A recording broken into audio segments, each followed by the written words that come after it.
ఈశ్వరో గురురాత్మేతి మూర్తిభేద విభాగిని వ్యోమవద్వ్యాప్తదేహాయ దక్షిణామూర్తయే నమః. శృతిస్మృతిపురాణానాం ఆలయం కరుణాలయం నమామి భగవత్పాదం శంకరం లోకశంకరం. నమః శ్రీ శంకరానంద గురుపాదాంబుజన్మని సవిలాస మహామోహ గ్రాహగ్రాసైకకర్మణి. ఓం సహనావవతు సహనౌ భునక్తు సహ వీర్యం కరవావహై తేజస్వినావధీతమస్తు మా విద్విషావహై. ఓం శాంతి శాంతి శాంతి. వేదాంత వాక్యానాం మహావాక్యానాం జీవ బ్రహ్మైక్య బోధ తాత్పర్యం. అతః వాక్యార్థః విచార్యతాం ఇది. ఇది బ్రహ్మాత్మైక్య బోధ అంటే ఆత్మయే బ్రహ్మము అని నిర్ణయం చేసేటువంటి వాక్యం మహావాక్యం. కాబట్టి సత్య నిర్దేశ వాక్యం. విధి నిషేధాలకు సంబంధించింది కాదు, ఉపాసనకు సంబంధించింది కాదు, సత్య నిర్దేశ వాక్యం. సత్యం అనేది ఉన్నదే గనక వస్తు సిద్ధి విచారేణ. కాబట్టి వస్తువు ఎప్పుడైతే సాధ్యమైతే దానికోసం కర్మాచరణం జరగాలి. వస్తువు ఎప్పుడైతే సిద్ధించి ఉందో, ఉన్న వస్తువే గనక ఉన్నది తెలియాలి. కాబట్టి వస్తు సిద్ధి విచారేణ, బై ఎంక్వైరీ. అది ఇప్పుడు జరుగుతూ ఉండేటువంటి విషయం. నిన్న చూచాం కొంతవరకు. కోయమాత్మ ఇది వామదేవాచార్యుడు ప్రారంభం చేసినటువంటి తత్వ వివేకం. కోయమాత్మ ఇది అయమాత్మ కహ ఇది. ఈ ఆత్మ ఏమిటి అని ప్రారంభం చేసి ఆయన ఏ నిర్ణయానికైతే వచ్చాడో వయమపి ఉపాస్మహే, దానినే మనం కూడా ఆచరిస్తాము, ఉపాసిస్తామని బ్రహ్మ జిజ్ఞాసులు ప్రారంభం చేశారు. కనుక అందులో ఏనేక్షతే ఇదం, ఏన ఇదం ఈక్షతే పశ్యతి రూపం పశ్యతి అనేటువంటి విచారం ప్రారంభం అయినప్పుడు మొట్టమొదట చూచేటువంటిది కన్ను, వినేటువంటిది చెవి, వాసన చూసేటువంటిది ముక్కు. ఇలా చూసినప్పుడు ఇవన్నీ కూడా కరణములు. కాబట్టి కరణాత్మ నంబర్ 1, కరణాత్మ. కనుక ఆత్మ అనేటువంటిది ఏదో కాదు, కరణములే ఆత్మ అనేటువంటి నిర్ణయానికి వచ్చినప్పుడు కరణములు ఆత్మ అయ్యేందుకు అవకాశం లేదు.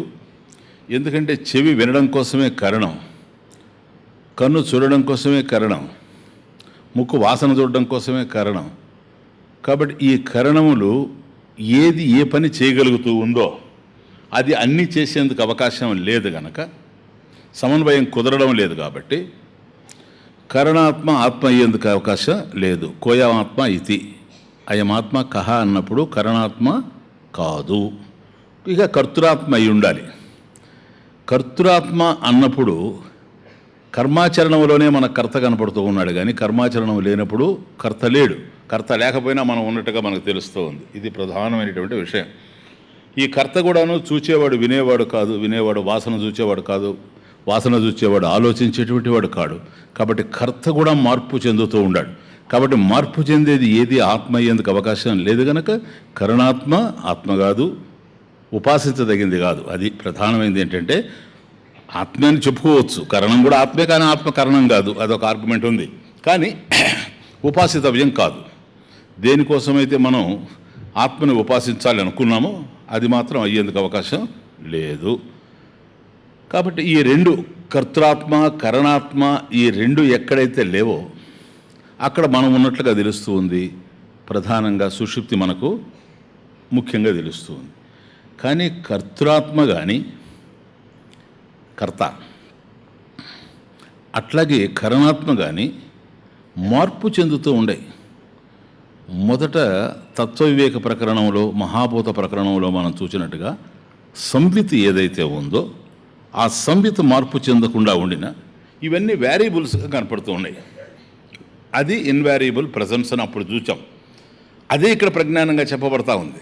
అవన్నీ మార్పు చెందుతూ ఉండిన ఏదైతే మార్పు లేకుండా ఉందో, కరణములు మార్పు చెందుతూ ఉండిన ప్రజ్ఞానంలో మార్పు లేదు, కర్త మార్పు చెందుతూ ఉండిన చైతన్యంలో ఏ విధమైనటువంటి మార్పు మనకు గోచరించడం లేదు. కాబట్టి అది ఎప్పుడు ఉంది? ఇవి వస్తూ పోతూ ఉన్నాయి, ఉదయాస్తమయాలు వీటికి ఉన్నాయి.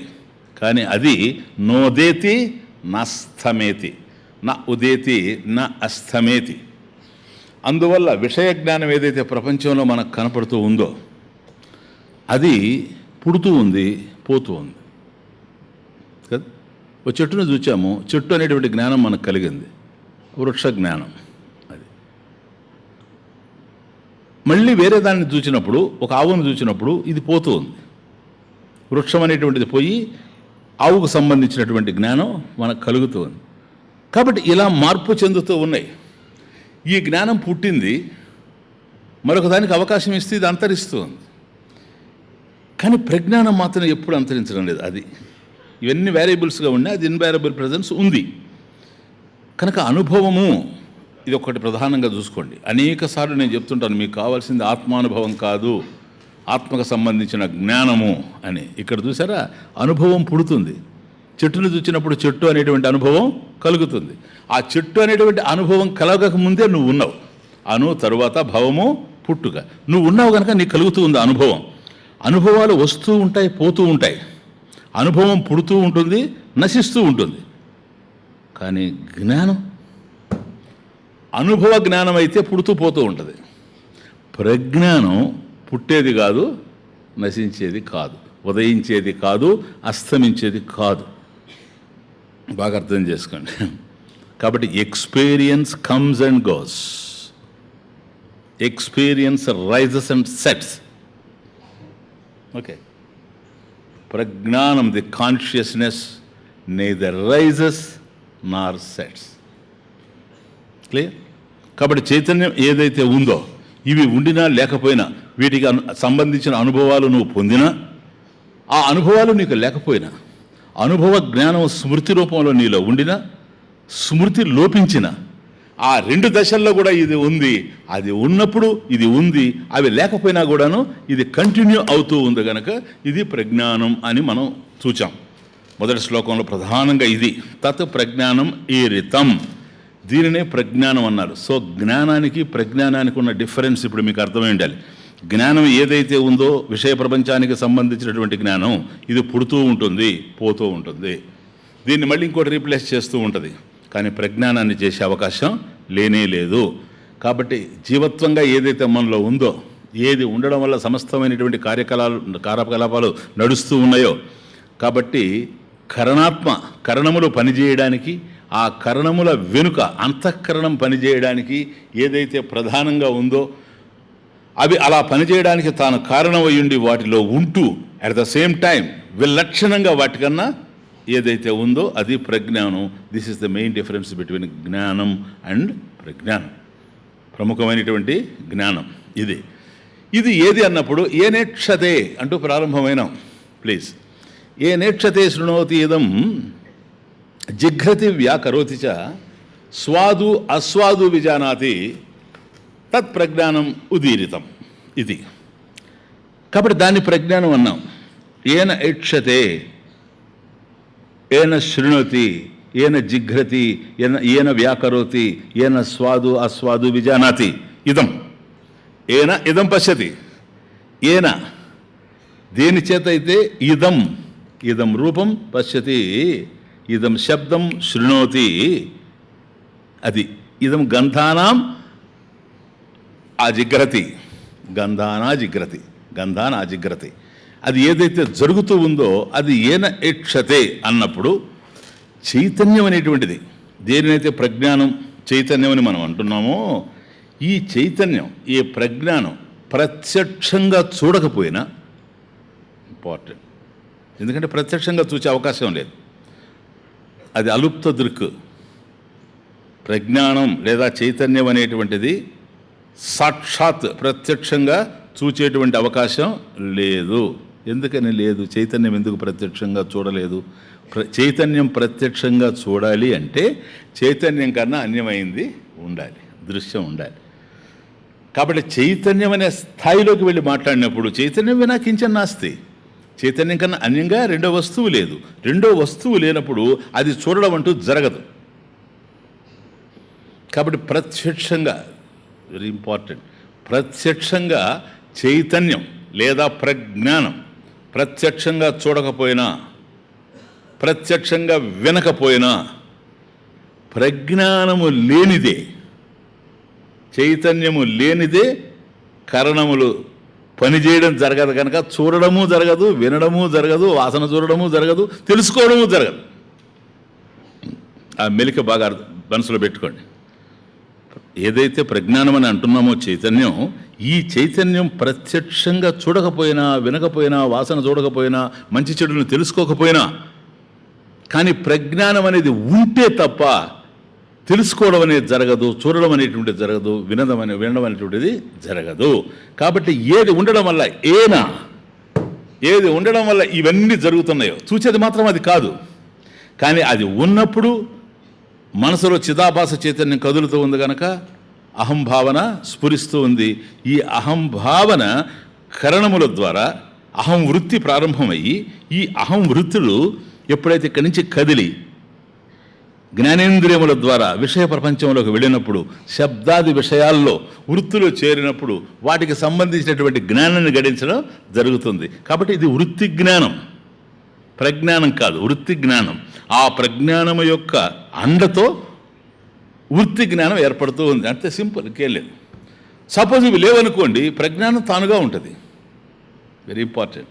ఇవి ఉన్నవనుకోండి, అది ఇందులో వ్యాపిస్తే కానీ తెలుసుకోవడం అంటూ జరగదు. స్వయంగా వీటికి ఏ విధమైనటువంటి సత్తాస్ఫూర్తులు లేవు గనక, సత్తాస్ఫూర్తుల్ని ప్రధానం చేసేటువంటిది ప్రజ్ఞానం కనుక, ప్రజ్ఞానం ఉండడం చేత ఇవి పనిచేస్తూ ఉన్నవి. కాబట్టి ఇవి ఎక్కడ పనిచేస్తూ ఉండినా, కళ్ళు చూస్తూ ఉన్నాయంటే ప్రజ్ఞానం ఉంది, చెవులు వింటూ ఉన్నాయంటే ప్రజ్ఞానం ఉంది, నాలుగు రుచి చూస్తూ ఉందంటే ప్రజ్ఞానం ఉంది. ఇవేవి లేకపోయినా తానుగా ఉంటుంది. కానీ తాను ప్రత్యక్షంగా చూడలేదు, తాను ప్రత్యక్షంగా వినలేదు. కానీ అది ఉంటే కానీ ఇవన్నీ జరగడానికి అవకాశం లేదు. ఆ ఏదో తత్ అది ప్రజ్ఞానం ఇది ఈరితం, అదే ప్రజ్ఞానం అని చెప్పబడింది. క్లియర్. ఇక రెండో శ్లోకానికి వెళ్ళబోయే ముందు బ్రహ్మాత్మైక్యబోధ ఏవ తాత్పర్యం మహావాక్యానం ఇది. కాబట్టి మహావాక్యం అనేది ఎందుకన్నాము నిన్న చాలా ఇంట్రడక్షన్లో చూచాం, గుర్తుపెట్టుకోండి. ఎప్పుడది మహావాక్యం అయిందంటే ఏ వాక్యమైనా సరే ఒక పరిమితమైనటువంటి అర్థాన్ని ఇస్తూ ఉంది. మహావాక్యం అనేటువంటిది పూర్ణ బోధ స్వరూపం, సర్వజ్ఞానం, లోకాల్లో నిండి నిబిడీకృతమైనటువంటి జ్ఞానం అంతా అందులో ఉంది. అంతకు మించినటువంటిది కూడా ఉన్నది. కాబట్టి ప్రజ్ఞానములో సమస్త జ్ఞానం ఇమిడిపోయి ఉన్నది కనుక అది సర్వజ్ఞాన స్వరూపము, పూర్ణ జ్ఞాన స్వరూపము. ప్లీజ్, అది ఏనా ప్రజ్ఞానం అనే దాంతో తెలియబడుతూ ఉంది. కనుక ఎప్పుడైతే అది సర్వజ్ఞానమై ఉందో అది కలిగితే కానీ మోక్షం ఏర్పడే అవకాశం లేదు. ఆత్మ ఐక్య బోధేన వినా మోక్ష నసిద్ధ్యతి, విముక్తి బంధ విముక్తి నసిద్ధ్యతి. కాబట్టి ఆత్మయే బ్రహ్మము అనేటువంటి సంపూర్ణ జ్ఞానం, అనంత జ్ఞానం మనకు కలిగితే తప్ప విముక్తి లేదు, మోక్షం సిద్ధించేటువంటి అవకాశం లేనే లేదు. కాబట్టి ఈ ఐక్యబోధ, అది బ్రహ్మాత్మైక్య బోధ ఏవ తాత్పర్యం మహావాక్యానాం ఇది. కాబట్టి మహావాక్యాల్లో ప్రధానమైంది ఇదే. నువ్వు ఎంత తెలుసుకున్న ఆత్మను గురించి మళ్ళీ బ్రహ్మము నీకన్నా అన్యంగా కనుక తెలిసాడా అయిపోయింది, బోధ ఫెయిల్ అయిపోయిందని అర్థం. కాబట్టి మహావాక్యాలు ప్రత్యేకంగా దీనికోసం ఉన్నాయి. బ్రహ్మమును నువ్వు ప్రత్యేకంగా తెలుసుకోవడం కాదు, నీవే బ్రహ్మమని తెలుసుకోవడం ఐక్య బోధ. కాబట్టి ఈ ఐక్యం అనే పదం కూడాను సహజంగా మనకు వచ్చేటువంటి అర్థం వేరే, వేదాంతపరంగా వచ్చేటువంటి సాంకేతికమైనటువంటి వేదాంతపరంగా వచ్చేటువంటి అర్థం వేరే. ఐక్యము అన్నారు అనుకోండి, కలిసి ఉండడం అని అర్థం కదా. వాళ్ళిద్దరు ఐక్యమయ్యారండి అంటారు. ఆ ఐక్యం శబ్దానికి అర్థం ఏంటంటే ఆ ఇద్దరు కలిసి ఉండడం అని అర్థం. కాబట్టి ఐక్యంలో విడిపోయినదే ఇద్దరు ఉన్నారు, వాళ్ళు కలిసి ఉండడం ఉంది. ఆ రెండు పార్టీలు ఐక్యమయ్యాయండి అంటాడు. ఐక్యమైందంటే ఆ పార్టీ వేరే, ఈ పార్టీ వేరే, ఈ పార్టీ ఆ పార్టీతో ఐక్యమైందని అర్థం. కాబట్టి ఇట్లా తప్పు జరుగుతుంది శాస్త్రాన్ని అర్థం చేసుకోవడంలో. జీవ బ్రహ్మ ఐక్యం అంటే జీవుడు వెళ్ళి బ్రహ్మంలో కలిసిపోవడం అని. అంటే జీవుడికి ఒక ప్రత్యేకమైనటువంటి అస్తిత్వం, బ్రహ్మకు ఒక ప్రత్యేకమైనటువంటి అస్తిత్వం. ఐక్య శబ్దం వచ్చింది కనుక జీవుడు బ్రహ్మంతో ఐక్యమైపోయాడు, కలిసి ఉన్నాడు అనేది. ఎప్పుడు ఏది ఎక్కడ ఎలా కలిసినా అది విడిపోవాల్సింది, ఇది సత్యం. కనుక ఇక్కడ ఐక్యము అనేటువంటిది ఏకస్య భావ ఐక్యం ఇది. ఏకస్య భావ ఐక్యం. కాబట్టి ఐక్యం అంటే ఇక్కడ రెండు కలవడం కాదు, ఉన్నదొక్కటే అనే జ్ఞానం. ఏకస్య భావ, ఏ ఉన్నదో సత్యం, దానికి సంబంధించినటువంటి విషయం, అదే తత్వం. కాబట్టి ఉన్నది ఒకటే, రెండవది లేదు. కాబట్టి ఐక్యము అనగానే ఏకస్య భావ, ఏకాత్మభావం, ఉండేది ఒక్కటే కానీ రెండవది కాదనేదే కానీ రెండు వెళ్ళి కలిసాయి అనేది మాత్రం కాదు. ఇది బాగా అర్థం చేసుకోవాలి మీరు. ఏకస్య భావ ఐక్యం, అది గుర్తుపెట్టుకోండి. కాబట్టి ఇప్పుడు ఆ ఏకం ఏంటి? అది బ్రహ్మం. ఈరోజు తెలియాల్సింది, ప్రజ్ఞానం నిన్ను తెలిసింది. కాబట్టి ఏకస్య భావ ఐక్యం అయితే ఆ ఏకం ఏంటంటే అని ప్రశ్నించామంటే ఆ ఏకం ఏంటి? అది బ్రహ్మం. ప్లీజ్, ఉన్నదొక్కటే కదా, అదే బ్రహ్మం. ఆత్మ ఏంటి? ఉన్నదే కదా. ఏకస్య భావ, ఎందుకని ఉన్నది ఆత్మే, అన్నిటిలో ఉంది. బ్రహ్మము అన్నిటిలో ఉంది. బ్రహ్మము లేనటువంటి పదార్థం లేదు. చైతన్యం అన్నిటిలో ఉంది. ఎందుకని? చైతన్యం ఏకం గనక. ఏకమే కాదు, అనంతం గనక. అనంతమైనటువంటి చైతన్యం ఎప్పుడైతే ఉందో, ఏవి నీకు ఈ ప్రపంచంలో గోచరించినా వాటిలో అనంతమైనటువంటి చైతన్యాన్ని దూరంగా పెట్టలేవు. అనంతమైనటువంటి వస్తువు ఎప్పుడైతే ఉందో, అనంతమైనటువంటి వస్తువు కన్నా వేరుగా రెండవ వస్తువు ఉండేందుకు అవకాశం లేనే లేదు. కాబట్టి ఉన్నదాలన్నిట్లో అనంతమే ఉంది. ఇక ఉన్న వాటిలన్నిట్లో అనంతమే ఉండేటప్పుడు ఉన్నది అనంతమే కదా అనేది ప్రశ్న. ఇంకా మళ్ళీ అవి ఉన్నాయి, అందులో ఇది ఉన్నది ఏంటని. సో అవి ఉన్నవి అని నీకు వ్యావహారికంగా తెలుస్తూ ఉండినా వాస్తవంగా ఉన్నది ఒక్కటే, ఏకస్య భావ ఐక్యం. అదే బ్రహ్మ, అదే ఆత్మ, అదే ఉన్నది. మరి అనేకంలో ఉండడం ఏంటి స్వామీజీ? ఏకమై మట్టి పాత్రలు అనేకంగా ఉంటే వాటిలో మట్టి ఉన్నట్టు. క్లియర్నా? ఇప్పుడు మట్టి పాత్రలు అనేకం ఉన్నాయి కాబట్టి ఒకటి రెండు కానట్టుగా తెలుస్తూ ఉంది. ఈవెన్ ఒక రకమైనా కూడాను కుండలు కావాలి, ప్రమిదలు కావాలి. గ్రామ చైతన్యానికి మాకు ఒక 1000 ప్రమిదలు కావాలి అని అంటాం.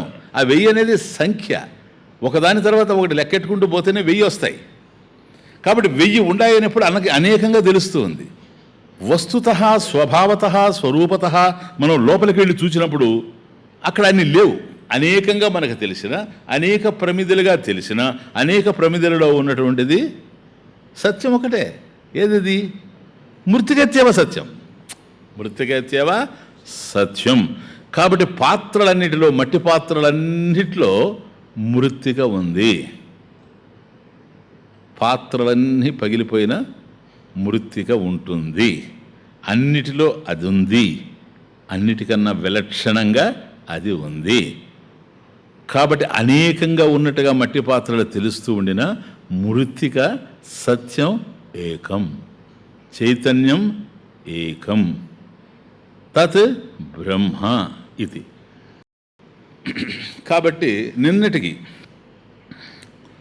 ప్రజ్ఞాన శబ్దార్థం ప్రథమ శ్లోకేన ఉక్త్వా ఇదానీం బ్రహ్మపద శబ్దార్థం ఉచ్యతే. ప్రజ్ఞానం బ్రహ్మ ఇది. కాబట్టి మొదట ప్రజ్ఞానం ఏమిటో నిన్నటి శ్లోకంలో తెలిసిపోయింది. ఇప్పుడు మనకు బ్రహ్మ శబ్దం తెలియాలి. జస్ట్ శ్లోకానికి పోబోయే ముందు ఒక్కసారి బ్రహ్మం ఏమిటో తెలుసుకోండి. బ్రహ్మముల గురించి ఎందుకు మనం తెలుసుకుంటున్నామంటే బ్రహ్మజ్ఞానం మనకు కలగాలి,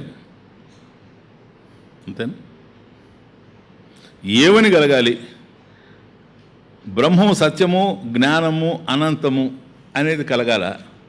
అది కలగాలి. అంత మాత్రం చేత నీ అజ్ఞానం పోద్దే? పోయేందుకు అవకాశం లేదు. బ్రహ్మజ్ఞానం మనకు కలిగితే బ్రహ్మకు సంబంధించిన అజ్ఞానం పోద్దేమో, మనకు సంబంధించిన అజ్ఞానం అట్లాగే ఉంటుంది. కాబట్టి ఆత్మకు సంబంధించినటువంటి అజ్ఞానం కూడా పోవాలి. ఈ ఆత్మ ఏమిటి? ఆత్మయే బ్రహ్మము అనేది కనుక ధ్రువపడితే బ్రహ్మకు సంబంధించినటువంటి అజ్ఞానం పోవడం వల్ల బ్రహ్మజ్ఞానం నీకు ఎట్లాగైతే కలుగుతుందో అట్లాగే ఆత్మయే బ్రహ్మము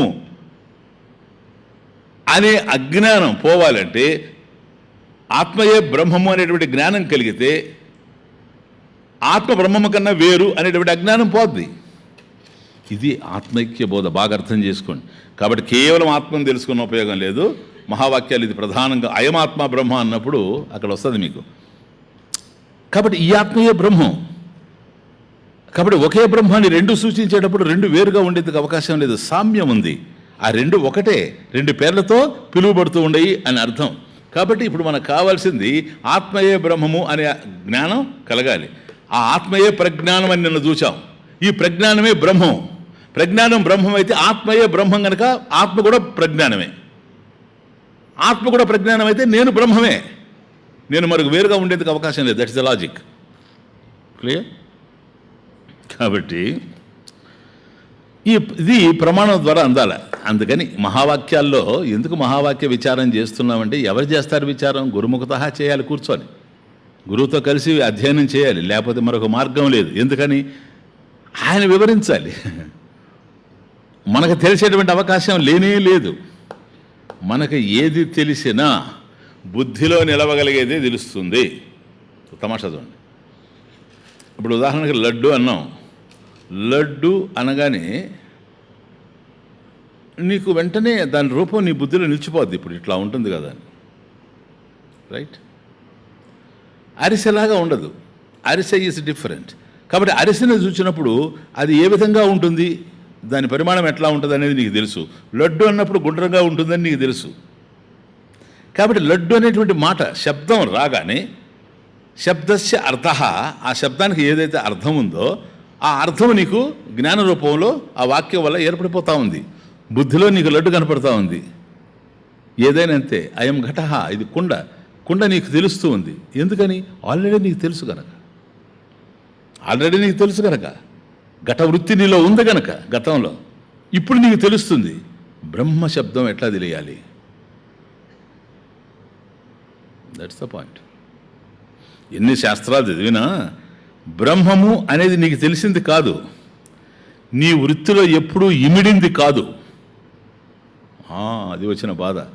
లడ్డు ఇమిడి ఉంది కాబట్టి చూడగలవు. అయం ఘట, కుండ ఇమిడి ఉంది కాబట్టి చూడగలవు. ఎందుకంటే ఘట వృత్తి, లడ్డు వృత్తి. బ్రహ్మ వృత్తి అన్నావు అనుకోండి, వృత్తిలో బ్రహ్మం ఇమడడు. బ్రహ్మం ఉండడం వల్ల వృత్తి కదులుతుంది. Is the point. అనంతమైనటువంటి బ్రహ్మం అంతం కలిగినటువంటి వృత్తిలో, అపరిమితమైనటువంటి బ్రహ్మం పరిమితమైనటువంటి వృత్తిలో ఇమిడేందుకు అవకాశం లేనే లేదు. కాబట్టి లడ్డు కావాలి అనుకున్నప్పుడు ఆ లడ్డు అనేటువంటి భావన కనుక నీలో స్ఫురిస్తే నువ్వు లడ్డును పొందగలవు ప్రయత్నం చేసి. బ్రహ్మము అనుకున్నప్పుడు బ్రహ్మం అనేది ఏమిటో నీ బుద్ధిలోనే స్ఫురించడం లేదు కనుక బ్రహ్మ వృత్తి ఏర్పడడం లేదు కనుక బ్రహ్మమును నువ్వు పొందలేవు, పొందే అవకాశం లేదు. అందువల్ల ఎత్తు స్వతహా ప్రాప్తం తత్శాస్త్రేణ బోధితారు. నీకు నువ్వుగా తెలుసుకునే అవకాశం లేదు కనుక నీకు ప్రమాణం ఇప్పుడు శబ్ద ప్రమాణమైంది. అంతకన్నా మరొక మార్గమే లేకుండా పోయింది. లేలే నిన్న అంత చూచాం కదా స్వామీజీ, ఇంకా శ్లోకం మీద శ్లోకమేముంది మీకు కనపడిపోతా ఉంది. విషయం ఇదే. కాబట్టి ఎవడైతే తెలుసుకోవాలనుకుంటూ ఉన్నాడో ప్లీజ్ ఏవుడు తెలుసుకోవాలనుకునేవాడు, లడ్డును తెలుసుకునేవాడు జ్ఞాత, కుండను తెలుసుకునేవాడు జ్ఞాత, బ్రహ్మమును తెలుసుకునేవాడు జ్ఞాతగా మిగిలాడా వాడికి అర్థం కాదు. ఎందుకని? సూక్ష్మమైన విషయం. జ్ఞాత ఎప్పుడైతే ఉన్నాడో జ్ఞాత తెలుసుకోవడానికి జ్ఞేయం ఉంది. జ్ఞేయానికి సంబంధించి జ్ఞాతకు ఏ జ్ఞానం కలుగుతూ ఉందో ఆ జ్ఞానం ఉంది. కాబట్టి జ్ఞాతృ జ్ఞాన జ్ఞేయ భేద అస్తి. ఎగిరిపోయింది ప్రజ్ఞానం. ఇంకా బ్రహ్మశబ్దం వేరే, ప్రజ్ఞానమే ఎగిరిపోయింది. అనంతమైనటువంటి చైతన్యమే ఎగిరిపోయింది మూడు గనక ఉండేటట్లయితే. కాబట్టి జ్ఞాతగా నువ్వు మిగిలినంత వరకు, జ్ఞాత అనే స్టేటస్ నువ్వు వదులుకోనంత వరకు నీకు బ్రహ్మజ్ఞానం కలిగేటువంటి అవకాశం లేనే లేదు. ఇక్కడ ప్రధానంగా ఏంటంటే తెలుసుకోవాలి, నేను బ్రహ్మమునని అధ్యయనం చేస్తున్నాడు అనుకోండి, అధ్యయనం చేస్తున్నంత వరకు వాడు జ్ఞాతే వచ్చిన వాడు. ఏమో జాగ్రత్త గ్రాస్ప్ చేయండి పాయింట్.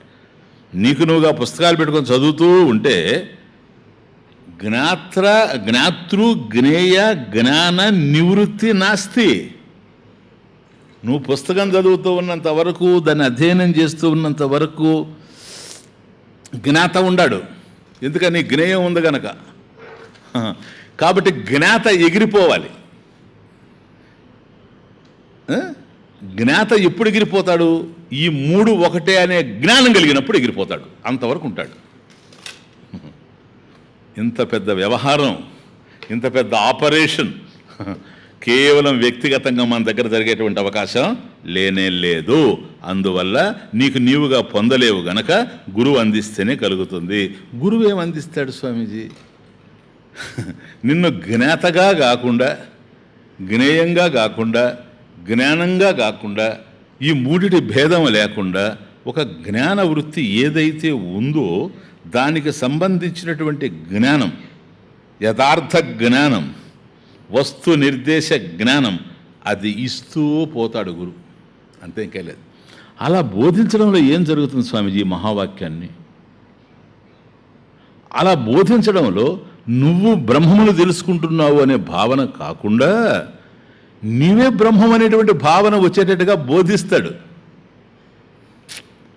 నేను తెలుసుకునేవాడిని అనేటువంటి ఐడియా నీకు రానివ్వడు అసలు. బోధలో తెలుసుకునేవాడిని అనే భావన కనుక వస్తే మహావాక్యం ఫలించదు. ఎందుకంటే ఎప్పుడైతే నేను తెలుసుకునేవాడిని అని అన్నావో నీకన్నా అన్యమైనటువంటి దాన్ని తెలుసుకునేవాడివి అవుతావు. కాబట్టి నీ స్వరూపం ఇది, నీ స్వరూపం ఇది. నీ ముఖాన్ని నువ్వు ఎట్లాగైతే అర్థంలో చూసుకుంటూ ఉంటావో అట్లాగే శాస్త్రదర్పణే ఈ శాస్త్రం అనేటువంటి అర్థంలో నీ స్వరూపాన్ని గురువు వివరిస్తూ పోతూ ఉంటే జ్ఞాతగా కాకుండా జ్ఞానంగా మిగులుతూ వస్తావు. అప్పుడేం జరుగుతుంది? వృత్తే వస్తుంది. ఏమి వృత్తి అది? జ్ఞాన వృత్తి. జ్ఞాతృ జ్ఞేయ జ్ఞాన భేద వృత్తి కాదు, ఒకే వృత్తి, జ్ఞాన వృత్తి. అదే అఖండ బ్రహ్మాకార వృత్తి, అఖండ బ్రహ్మం, పరబ్రహ్మం. ఆ వృత్తి ఏర్పడిపోతుంది ఇది ఉన్నది అని.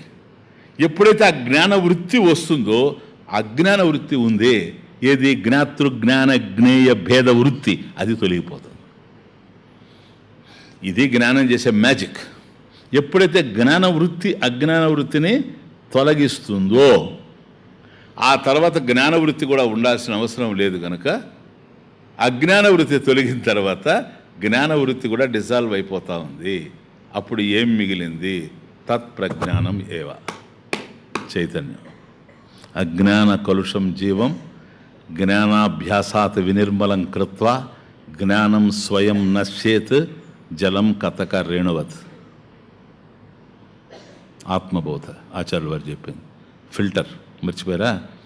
కాబట్టి చిల్లగింజ పొడి వేసినప్పుడు నీళ్ళల్లో ఉండేటువంటి మురికినంతా తీసి లేకుండా చేసి తాను కూడా ఎట్లాగైతే ఆ పొడి లేకుండా పోతా ఉందో, జ్ఞాన వృత్తి ప్రారంభమై అజ్ఞాన వృత్తిని నివృత్తి చేసిన తర్వాత జ్ఞాన అజ్ఞాన రెండు వృత్తులు కూడా లేకుండా పోతున్నాయి. ఈ రెండింటిని ప్రకాశింపజేయడానికి ఏదైతే ఆధారంగా ఉందో ఆ ప్రజ్ఞానం మాత్రమే మిగిలింది.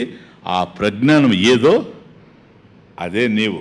ప్రత్యేగాత్మ, అది పాయింట్. ప్రత్యేగాత్మ, ప్రత్యక్, డైరెక్ట్, ప్రమాణ సిద్ధం కాదు, స్వతసిద్ధం, స్వప్రకాశం కదా. ఇది నీలో ఉంది. ఇప్పుడు అర్థమైందా నీకు ప్రజ్ఞానం ఎక్కడ ఉందో? Any doubt? ఇది ఉందా లేదా ఇప్పుడు మీ దగ్గర? ఇది లేదు స్వామీజీ అయితే శవం.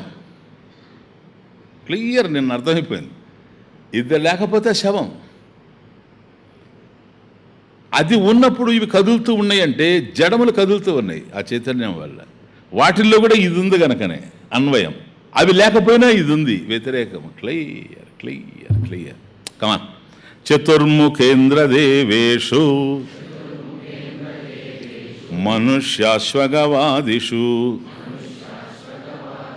చైతన్యమేకం బ్రహ్మాతః ప్రజ్ఞానం బ్రహ్మమయ్యపి.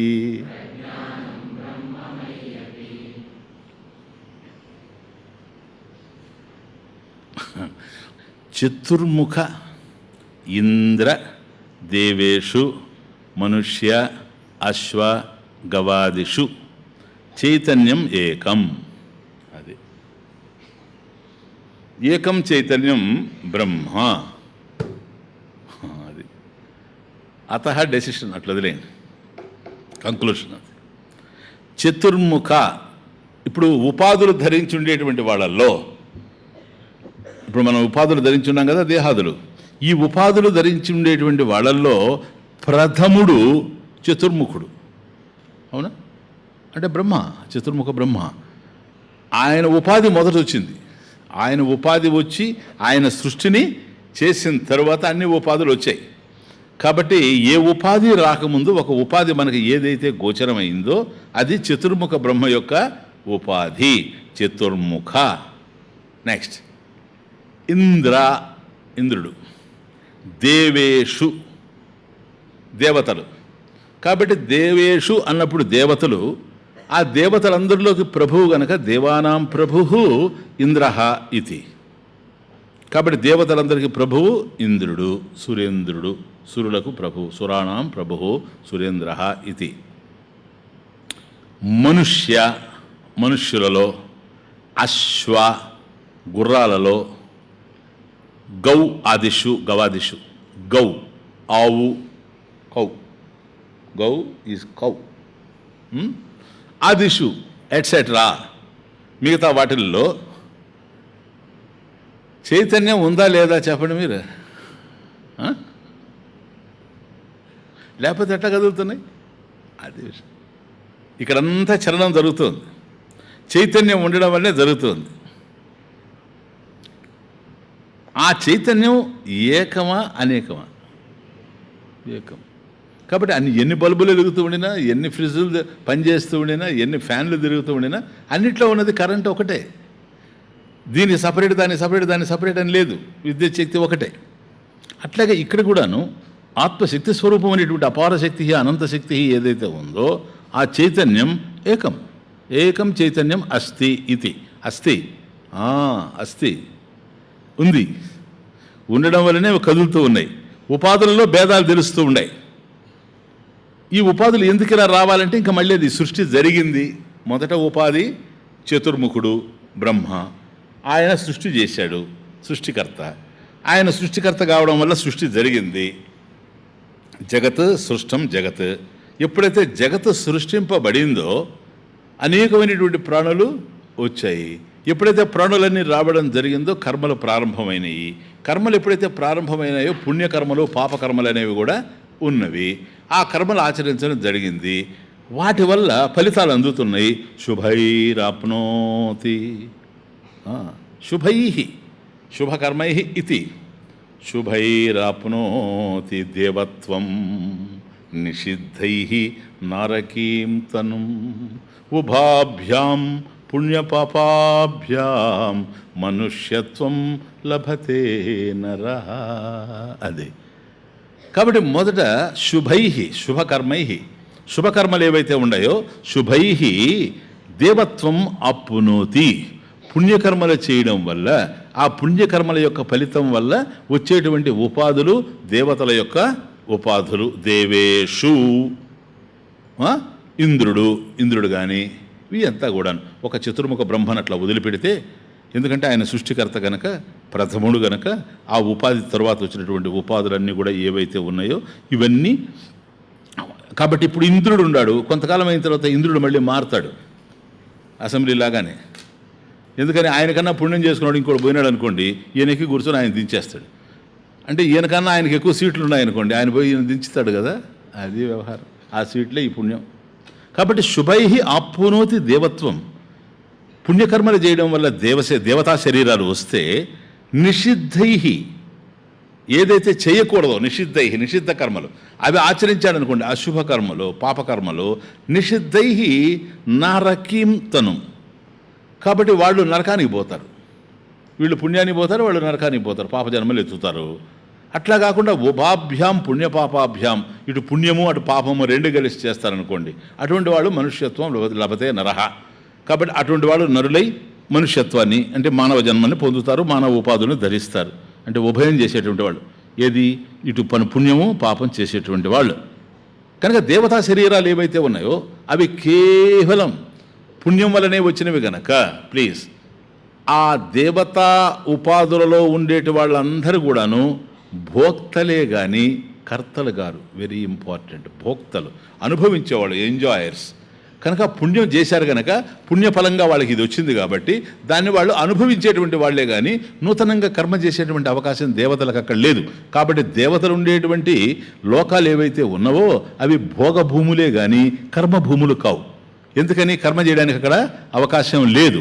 చేసిన కర్మ ఏదైతే గతంలో ఉందో దాని ఫలితాన్ని అనుభవించడం అనేటువంటిది మాత్రమే ఇక్కడ జరుగుతూ ఉంది ప్రధానంగా. నిషిద్ధై నారకీంతనం. కాబట్టి నిషిద్ధం చేయకూడనటువంటి కర్మలు చేస్తారు చూసారా, వాళ్ళు పాప యోనుల్లో పడిపోతూ ఉంటారు. అవి పశుపక్షాది జన్మలు, అవి అశ్వ గవాదిషు ఇవన్నీ కూడాను అవి. చతుర్ముఖేంద్ర దేవేషు ఇది ఉత్తమ జన్మలు, అవి అధమ జన్మలు. మానవత్వం ఏదైతే ఉందో మధ్యలో ఉభాభ్యాం పుణ్యపాపాభ్యాం మనుష్యత్వం లభతే నరః. ఇది మిశ్రమ కర్మల యొక్క ఫలితంగా వచ్చింది గనక ఇది మధ్యమది. కాబట్టి అది ఉత్తమ జన్మ, ఇది అధమ జన్మ, అది మధ్యమ జన్మ. కానీ మధ్యమ జన్మకు మాత్రమే అవకాశం ఉంది. See the beauty. వాళ్ళది భోగభూమే అగది.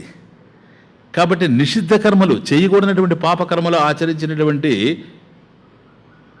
ఏవైతే ఉన్నావో ఈ పశుపక్షాదులు వీటికి బుద్ధి లేదు గనక సహజాతాలతో జీవిస్తూ ఉన్నాయి గనక ఇవి కూడాను ఆత్మానాత్మవిక జ్ఞానం పొందడానికి ఆత్మానాత్మ వివేచనం చేయడానికి అవకాశం లేదు గనక మోక్షాన్ని గురించి విచారం చేసేటువంటి అవకాశం వాటికి లేదు.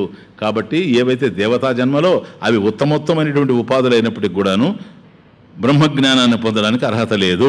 ఇవి అధమ జన్మలు కనుక ఇక్కడ పొందే అవకాశం కూడా లేదు. కనుక ఉపాభ్యాం పుణ్యపాపాభ్యాం రెండింటినీ చేసేటువంటి మానవ జన్మ ఏదైతే ఉందో రెండింటిని అనుభవిస్తూ ఉన్నాడు గనక, ఇటు సుఖాలు అటు దుఃఖాలను అనుభవిస్తున్నాడు గనక ఈ సుఖమేమిటి ఈ దుఃఖమేమిటి అని విచారించేటువంటి లక్షణం మనోబుద్ధులు ఉండేటువంటి మానవుడికే ఉండడం వల్ల ఈ మధ్యలో ఎవడైతే ఉండాడో మధ్యముడు వాడే జ్ఞానానికి అర్హుడు, వాడే విచారం చేయగలడు. ఎక్కడైనా మధ్యలోనే ఉంది వ్యవహారం అంతా. ఇద్దరు పైన భీముడు ధర్మరాజు, ఇద్దరి కింద నకులుడు సహదేవుడు, మధ్యముడు అర్జునుడు. ఇతడు క్వశ్చన్ చేస్తాడు, శ్రేయస్యాత నిశ్చితం బ్రూహితండి. అది నాకు శ్రేయస్సు నువ్వు మోక్షం కావాలి, నాకు మరొకటి అవసరం లేదు. మధ్యముడు అడుగుతాడు. ఎక్కడుండి అడుగుతాడు? మధ్యలో ఉండి అడుగుతాడు. మధ్యే మహాభారతం. పార్థాయ ప్రతిబోధితాం భగవతాం నారాయణేన స్వయం వ్యాసేన గ్రథితాం పురాణమునినా మధ్యే మహాభారతం. మహాభారతం మధ్యే ఏది? కురుక్షేత్రం. కురుక్షేత్రం మధ్యే ఈ ప్రశ్న అడిగేటువంటి వాడు మధ్యముడు, వాడే మానవుడు. నరుడు, అడిగేవాడు నరుడు, చెప్పేవాడు ఎవడైనా నారాయణుడే. ఎందుకని? గురుర్ బ్రహ్మ గురువు విష్ణు, గురుర్ విష్ణు, గురు విష్ణు ఏవా విష్ణు ఏవా. కాబట్టి గురువు విష్ణువే కదా. కాకపోతే మానవ రూపంలో మనకు గురువు దొరుకుతాడు. సాక్షాత్ నారాయణుడే వచ్చి ఆయనకు బోధించేటువంటి భాగ్యం అర్జునుడికి ఉండింది. కానీ ఎక్కడ చూసినా అంతే, ఆ మధ్యలోనే ఉంది. వ్యవహారం అంతా కూడా మధ్యలోనే ఉంది. జ్ఞానం ఎప్పుడు మధ్యలోనే ఉంది.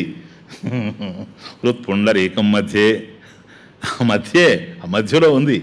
కాబట్టి హృదయ పద్మం మధ్యలోనే, హృదయ కుహరం మధ్యే, కేవలం బ్రహ్మ మాత్రం మధ్యే.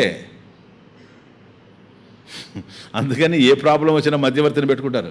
మధ్యే, ఇంకో లాభం లేదు, వాడు లాభం లేదు. కనుక మానవుడికి అది తెలిసేటువంటి అవకాశం ఉంది. కాబట్టి పుణ్యాత్ములు దేవతలు, నిషిద్ధ కర్మలు చేసినటువంటివి పశుపక్షాదులు, ఉభయ కర్మలు చేసినటువంటి మానవులు, వీళ్ళందరూ అంటే మనుష్యత్వం, దేవత్వం, పశుత్వం కర్మభేదం చేత ఇవి సంచరించేటువంటి పద్ధతులు, చేసేటువంటి కర్మలు, ఆలోచనలు, కాగ్నిషన్స్ ఇవన్నీ వేరువేరుగా ఉండినా అవన్నీ అలా చరించడానికి ఆధారమైన చైతన్యం మాత్రం ఒకటేనా రెండా? అది మనుష్య అశ్వ గవాదిషు గౌ ఆదిషు చైతన్యం ఏకం. అన్నిట్లో ఉండేటువంటి చైతన్యం ఒకటే, జీవత్వం ఒకటే. అందువల్ల జీవత్వం పోయినప్పుడు అందరికి ఒకే శబ్దం వాడుతున్నాం. ఆవు చచ్చింది, గేదె చచ్చింది, కుక్క చచ్చింది, ఎలుక చచ్చింది, కానీ ఎక్కడుందో తెలియదు. దానికోసం అన్వేషణ కొంపలు చస్తుంది కనుక. మనిషి చచ్చాడు, అయిపోయా. కాబట్టి చైతన్యం ఏకం కనుకనే ఎక్కడైతే అది యాబ్సెంట్ అవుతా ఉందో అక్కడ చావడం అనేటువంటిది జరుగుతూ ఉంది. చైతన్యం ఉంటే జీవించడం జరుగుతుంది. అది జీవత్వం. జీవత్వం అదే. ఆ జీవత్వం చైతన్యం ఏదో అది ఏకం. చైతన్యం ఏకం అస్థి, ఏకం చైతన్యం అస్థి. ఆ ఏకం చైతన్యం ఏదో తత్ బ్రహ్మైవ, చైతన్యం ఏకం బ్రహ్మ. అది పాయింట్. ఇక్కడ మనకు కావాల్సిన ప్రధానంగా ఏంటంటే ఆ ప్రజ్ఞానం, ఈ బ్రహ్మ, ఇది ఈక్వేషన్. ప్రజ్ఞానమే బ్రహ్మ, బ్రహ్మయే ప్రజ్ఞానం అనేది డిసైడ్ అయితే అప్పుడు మనం ప్రజ్ఞానం బ్రహ్మ, మోక్షం. కాబట్టి చైతన్యం ఏకం.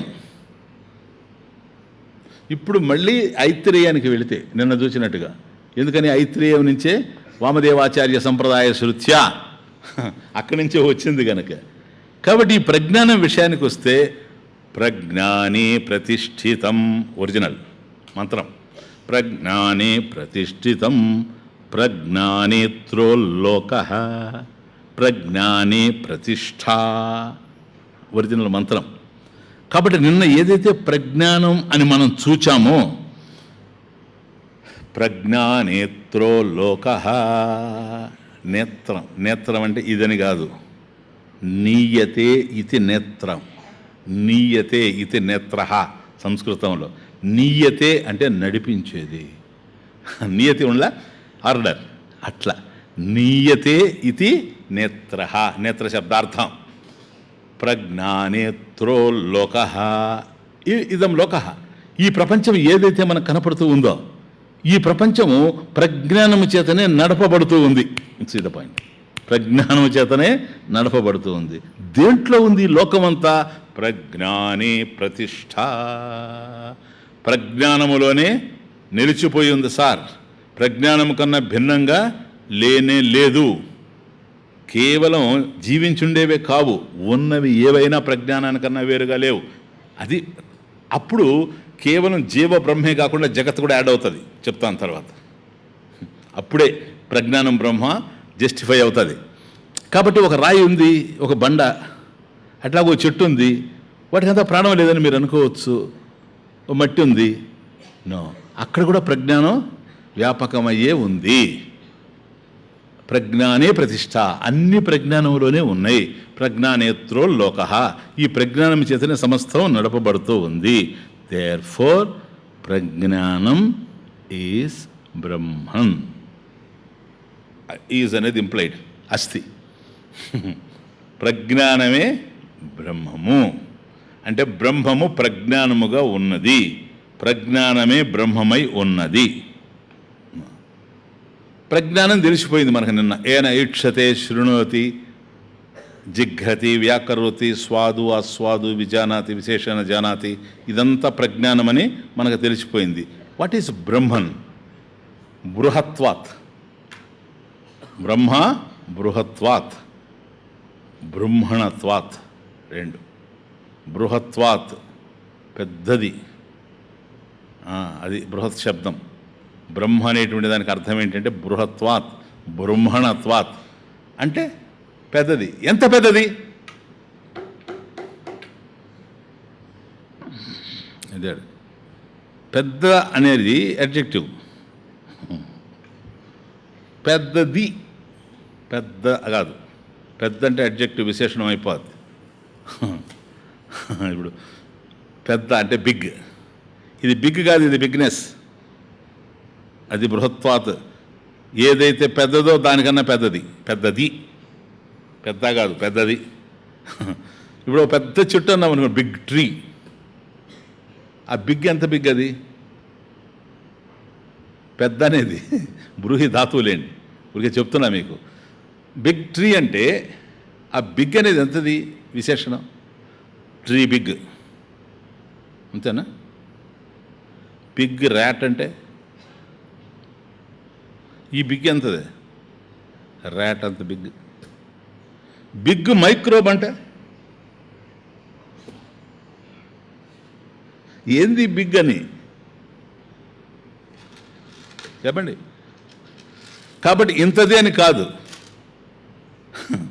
కంపారిటివ్గా బిగ్ అనేది ఉంది విశేషణం. ఏది ఏది నువ్వు ఇది పెద్దది, ఇది పెద్దది, ఇది పెద్ద, ఇది పెద్ద పెద్ద పెద్ద అని చెబుతూ పోతా ఉంటావు, అన్నిటికన్నా పెద్దది ఏదో అది మహతో మహీయాన్ ప్రజ్ఞానం. మహతః మహత్పరిమాణాత్, మహతః మహీయాన్. చూచారా?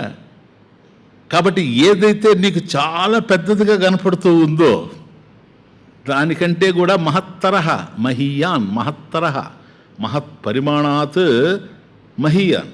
మహతః మహత్పరిమాణాత్, దాని పరిమాణం ఎంత గొప్పదో. మహీయాన్ అంటే మహత్తరహ, అర్థమవుతుంది? దానికన్నా కూడా ఎక్కువైంది. Bigger than the biggest. Okay, కంపారిటివ్గా నువ్వు ఎక్కడికన్నా పో. అందువల్ల పురుష సూక్తంలో ఇవన్నీ కనెక్షన్. శాస్త్రం it's not an easy thing. పురుష సూక్తంలో అత్యతిష్ట దశాంగుళం, నువ్వు ఎక్కడికన్నా పో, ఆ తర్వాత 10 డిజిట్స్ ఉంటాడు భగవంతుడు. పోలా అంటే దాని అర్థం ఏంటి? మహతో మహీయాన్, మహత్పరిమాణాత్ మహీయాన్, మహత్తరహ, పెద్దదానికంటే పెద్దది. అణోరణీయాన్, అణోహో, ఇదొకటి మళ్ళీ. కాబట్టి ఎంత చిన్నదని నువ్వు అనుకుంటావో, అణోహో అంటే సూక్ష్మాత్, అణోహో సూక్ష్మాత్, అణీయాన్ సూక్ష్మతరహ, సూక్ష్మాత్ సూక్ష్మతరహ. ఇదేమిటి స్వామీజీ భిన్నంగా లేదా? మహత్పరిమాణాత్ మహత్తరహ అంటది, సూక్ష్మాత్ సూక్ష్మతరహ అంటది. చిన్నదానికన్నా చిన్నది, పెద్దదానికన్నా పెద్దది. కఠోపనిషత్. అణోరణీయాన్ మహతో మహీయాన్ ఆత్మస్య జంతు నిహితం గుహాయాం. చిన్న విషయం కాదు అది. అణువుల్లోకి అణువు, మహత్తులోకి మహత్తు. మహత్తులో మహత్తు పెద్దదానికన్నా పెద్దది, అంతకు మించిన పెద్దది లేదన్న తర్వాత మళ్ళీ చిన్నదానికన్నా చిన్నది ఏంటి స్వామీజీ? దీనికి దానికి భిన్నంగా లేదులే. చిన్నదానికన్నా చిన్నది ఏదో అదే పెద్దదానికన్నా పెద్దది కాగలదు.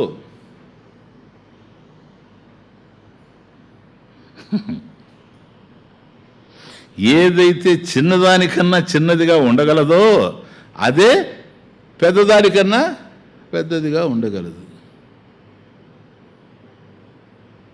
చెప్పండి. పోనీ మీకు తెలిసిన వాటి ఏదన్నా ఒకటి పెద్దది చెప్పండి, ఏదన్నా బ్రహ్మ వదిలిపెట్టి. ఆకాశం, ఎగ్జాక్ట్లీ. దేర్ఫోర్ ఆకాశం కదా. ఆకాశం ఎంత పెద్దది నాయన? నీకు తెలిసిన పెద్దవి ఏవో వాటన్నిటికన్నా పెద్దదే ఆకాశం. నీకు తెలిసింది చిన్నది ఏదో చెప్పు, దానికన్నా చిన్నది ఆకాశం కదా. ఊరికి అర్థం కావడానికి చెప్తాను. సూదిలో దారం ఎక్కించమన్నాడు అనుకోండి,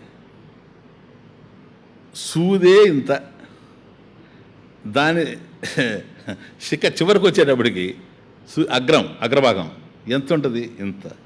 దాంట్లో ఉండదు సార్ రంధ్రం, ఆ రంధ్రంలో ఉండేది ఆకాశమే కదా, లేకపోతే నువ్వు ఎట్లా ఎక్కిస్తావా? అర్థమవుతుంది ఇప్పుడు. నీడిల్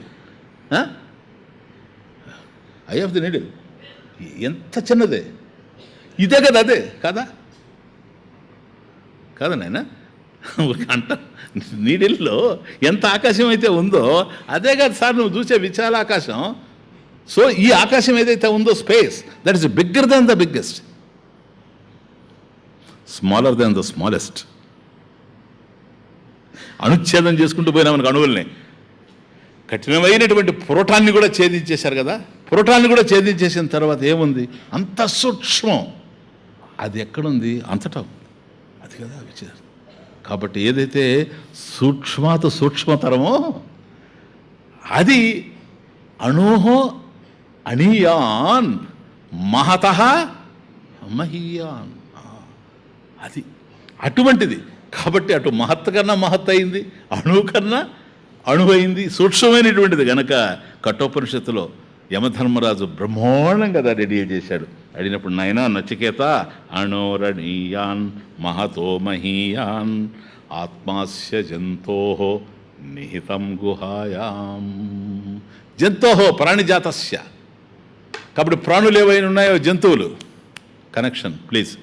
జంతోహో అస్య ఆత్మా గుహాయాం, జంతోః గుహాయాం ప్రాణిజాతస్య హృదయే గుహాయాం నిహితం, నిక్షిప్తం చేయబడి ఉంది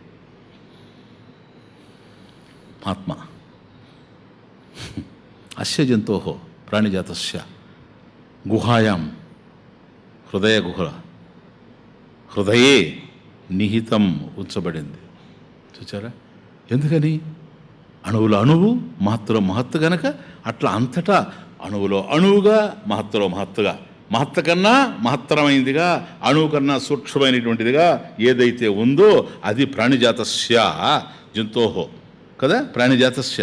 కాబట్టి ప్రాణులు ఎవరైతే ఉన్నారో వాళ్ళందరి యొక్క గుహాయాం, హృదయ గుహాయాం నిహితం, నిక్షిప్తం చేయబడి ఉంది. కాబట్టి అంతటా ఏదైతే ఉందో ఆ అంతటా ఉండేది నీ హృదయంలో నిక్షిప్తం చేయబడి ఉంది. నీ హృదయంలోనే కాదు, అందరి హృదయాల్లో అదే ఉంది. కాబట్టి నేను ఇంత వాడిని అని భీముడు చెప్తే వాడి హృదయంలో ఉంది. వాడికన్నా ఎక్కువగా బాధించేదాన్ని నేను అని చెప్పేటువంటి దోమలో కూడాను అదే ఉంది. చీమలో, దోమలో, శివకేశవాదులలో. త్యాగరాజస్వామి, రామ నన్ను బొరోవరా, ఎందుకని అన్ని చోట్ల నువ్వే ఉన్నావు గనక. కాబట్టి ఒక పెద్ద దాంట్లో ఉన్నది నువ్వే, చిన్న దాంట్లో ఉన్నది నువ్వే. ఎందుకని? ఆకాశం అంతటా ఎట్లాగైతే ఉందో, ఆకాశం ఎట్లా నీ నుంచి వచ్చిన అతః ఆకాశ సంభూత, నీ నుంచి వచ్చిన ఆకాశం ఎట్లా ఉండేటప్పుడు నీ స్వభావం అదే. ఎందుకని? కారణంలో లేనిది కార్యంలో రాదు. నీవు అనంతమైనటువంటి వాడు ఎక్కడైనా ఉండగలవు. నిహితం గుహాయాం జంతోహో ప్రాణిజాతస్య గుహాయాం హృదయే నిహితం ఉంచబడింది. అక్కడే ఉంది. అణువు కన్నా చిన్నదేదో అదే మహత్తు కన్నా మహత్తుగా ఉంది. ఇది బృహత్వాత్ బ్రహ్మణత్వాత్ ఇది బ్రహ్మ. తద్బ్రహ్మ ప్రజ్ఞానం. నెక్స్ట్ పాయింట్ ఇది ప్రజ్ఞాన బ్రహ్మ అన్నిట్లో ఉంది కదా, అందరిలో ఉంది కదా, మహత్తులో అన్నిట్లో ఉంది కదా, ఏ చోటైనా ఉంది కదా, ఎప్పుడైనా ఉంది కదా. చతుర్ముఖ బ్రహ్మదేవుల్లో, లేకపోతే సృష్టి చేయలేడు. బ్రహ్మదేవుల్లో ఉన్నది జ్ఞానమే, సృష్టికి సంబంధించిన జ్ఞానం. ఆయన జ్ఞానమే సృష్టి అంతా వ్యాపకమై ఉంది. అసలు ఈయనలో ప్రజ్ఞానమే లేకపోతే సృష్టి జ్ఞానం వచ్చేందుకు అవకాశమే లేదు. కనుక చతుర్ముఖ ఇంద్ర, దేవతలను పరిపాలించాలంటే ఇంద్రుడు. దేవేషు, దేవతల్లో. మనుష్యుల్లో. అశ్వ, గుర్రాల్లో. అది హార్స్ పవర్. ఆ హార్స్ పవర్ ప్రజ్ఞానం. అశ్వ, గవ్వాదిషు, గౌ ఆదిషు. కాబట్టి ఆవు మొదలైనటువంటి వాటి అన్నింటిలో కూడాను చైతన్యం ఏకం. ఏదైతే అనోరణీయాన్ మహతో మహీయాన్గా ఉందో అటువంటి చైతన్యం ఏకమే గనక ఆ ఏకమైన చైతన్యమే అందరిలో ఉంది. అది బ్రహ్మ. ఇంతకుముందు చైతన్యం ఏంటి, ప్రజ్ఞానం అని తెలుసుకున్నారు ఇంతకుముందు మొదటి శ్లోకంలో. అందరిలో ఏకమైనటువంటి ప్రజ్ఞానం ఏదైతే ఉందో అదే బ్రహ్మ. అదే బ్రహ్మ. క్లియరా? ఏనాయనా అందరిలో ఉందా ప్రజ్ఞానం? సినవ్ ప్రజ్ఞానం బ్రహ్మ అస్తి. బ్రహ్మ ప్రజ్ఞానమేవ, ప్రజ్ఞానం బ్రహ్మైవ, ప్రజ్ఞానం ఆత్మైవ, ఆత్మ ప్రజ్ఞానం ఏవ. ఈక్వేషన్. ప్రజ్ఞానం బ్రహ్మ అస్తి. ఓకే. సినవ్ ప్రజ్ఞానం అస్తి, వృత్తి నాస్తి.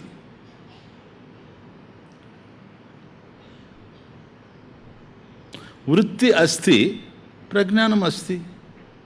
వృత్తి నాస్తి, ప్రజ్ఞానం అస్తి. ఏం ప్రజ్ఞానం ఇది? వృత్తిరహిత చైతన్యం. వృత్తి నాస్తి, చైతన్యం అస్తి. ఎట్లా ఉంది? వృత్తిరహిత చైతన్యం. వృత్తులు ఉంటే వృత్తుల్లో చైతన్యం ఉంది, వృత్తులు లేనప్పుడు చైతన్యం ఉంది. ఎలాంటి చైతన్యం? వృత్తిరహిత చైతన్యం, సంకల్పాలు లేనటువంటి చైతన్యం. చైతన్యం అస్తి, విషయం అస్తి. విషయం నాస్తి, చైతన్యం అస్తి. ఎటువంటి చైతన్యం అది? విషయరహిత చైతన్యం.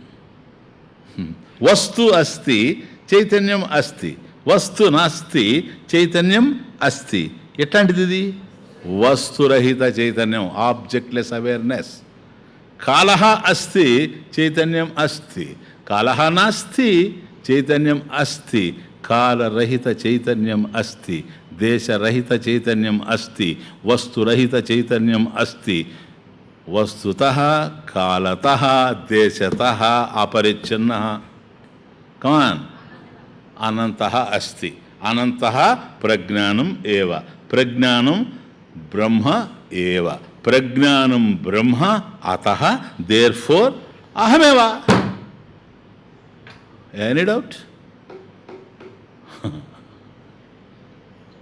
చూడండి, చైతన్యమేకం బ్రహ్మ అతః, అతః దేర్ఫోర్, ఈ కారణం చేత. అవి ఉన్నాయి, అన్నిట్లో ప్రజ్ఞానమే ఉంది. అవి లేకపోయినా విలక్షణంగా ఉంది. వాటన్నిటిలో ప్రజ్ఞానం ఉండడం అన్వయం, వాటికి విలక్షణంగా ఉండడం వ్యతిరేకం. అన్వయ వ్యతిరేక పద్ధతిలో. మట్టి పాత్రలన్నింటిలో మట్టి ఉంది, మట్టి పాత్రలన్నీ పగిలిపోయినా మట్టి ఉంది, వ్యతిరేకం. చైతన్యం ఉంది, వస్తువులు ఉన్నాయి, వస్తువులు లేవు, చైతన్యం ఉంది. వృత్తులు ఉన్నాయి, చైతన్యం ఉంది. వృత్తులు లేవు, చైతన్యం ఉంది. దేశము, కాలము, అనంతం. చైతన్యం అనంతం. తత్ప్రజ్ఞానం. ఇది పెద్దది ఏదైనా నువ్వు చెప్తే పెద్ద దాంట్లో ఉండాలి, చిన్నది ఏదైనా నువ్వు తెచ్చే చిన్న దాంట్లో ఉండాలి. పెద్దదానికన్నా పెద్దది ఉండాలి, చిన్నదానికన్నా చిన్నది ఉండాలి. అనోరణీయాన్ మహతో మహీయాన్. ఇటువంటిది నీ హృదయంలోనే ఉంది. నీ హృదయంలోనే కాదు, ఆవు దగ్గర కూడా ఉంది.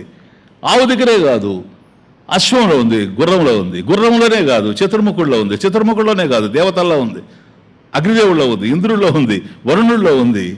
అన్ని చోట్ల అదే ఉంది. అటువంటి చైతన్యం, ఇన్ని చైతన్యాలు ఉంటే అవి నశించిపోతాయి. చైతన్యం ఒక్కటే గనక చైతన్యం ఏకం తద్ బ్రహ్మ. చైతన్యమేవా బ్రహ్మ.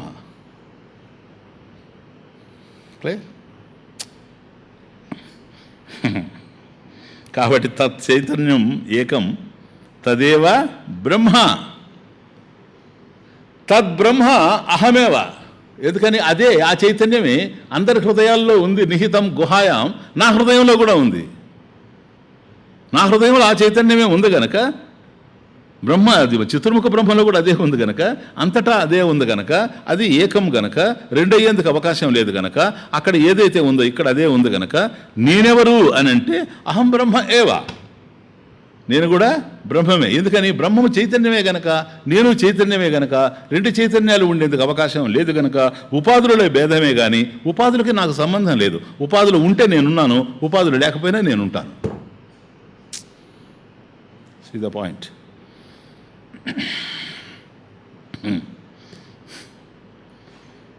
ఏ కారణం చేతనైతే సర్వగతమైనటువంటి ప్రజ్ఞానము బ్రహ్మముగా చెప్పబడిందో,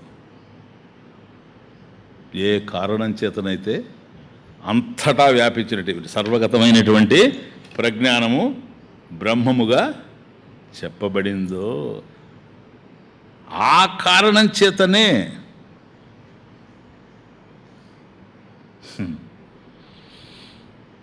నాలోని చైతన్యం బ్రహ్మంగా చెప్పబడతా ఉంది, ప్రజ్ఞానంగా చెప్పబడతా ఉంది.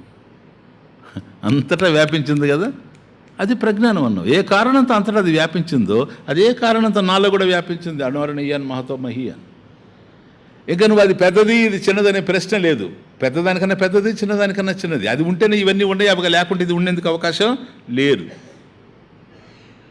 ఇంతవరకు నువ్వెవరో తెలుసా? ఈ క్షణం వరకు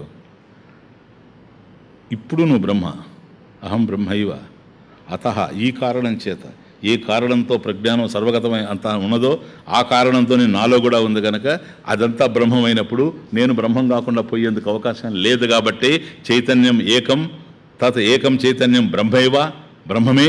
అతః, ఈ కారణం చేత, మయ్యపి, లాస్ట్ లైన్, అతః మూడో లైన్ చివర, బ్రహ్మ అతః బ్రహ్మాతః, బ్రహ్మ చైతన్యం ఏకం బ్రహ్మ. కాబట్టి బ్రహ్మం ఎవరో కాదు, ఏకమైనటువంటి చైతన్యమే. అతః, ఈ కారణం చేత, మయ్యపి, నేను కూడా, మయ్యపి నేను కూడా, ప్రజ్ఞానం బ్రహ్మ. మహావాక్య నిర్ణయం.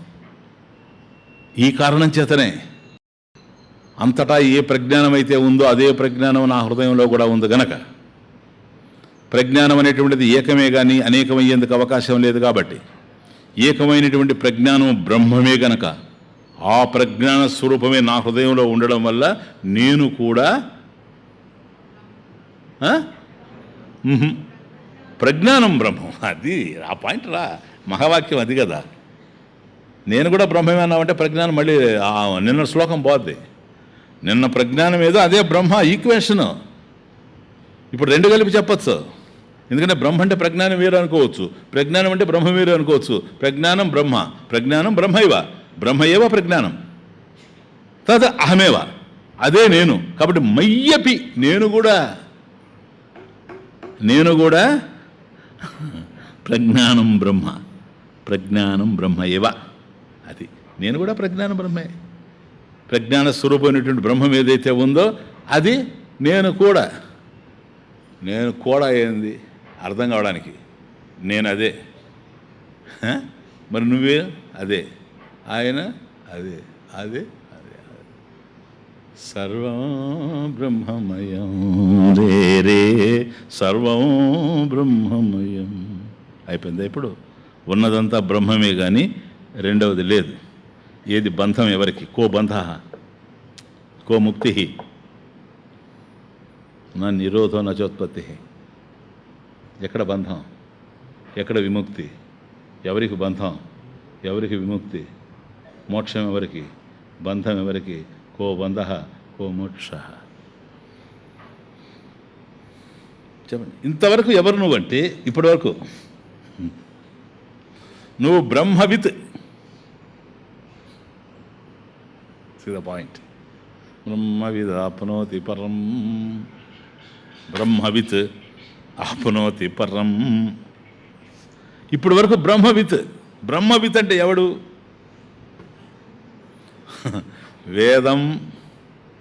వేదార్థం యథావత్ వేత్తి ఇతి బ్రహ్మవిత్. బ్రహ్మం అంటే జ్ఞానం, సరేనా? అది వేదం.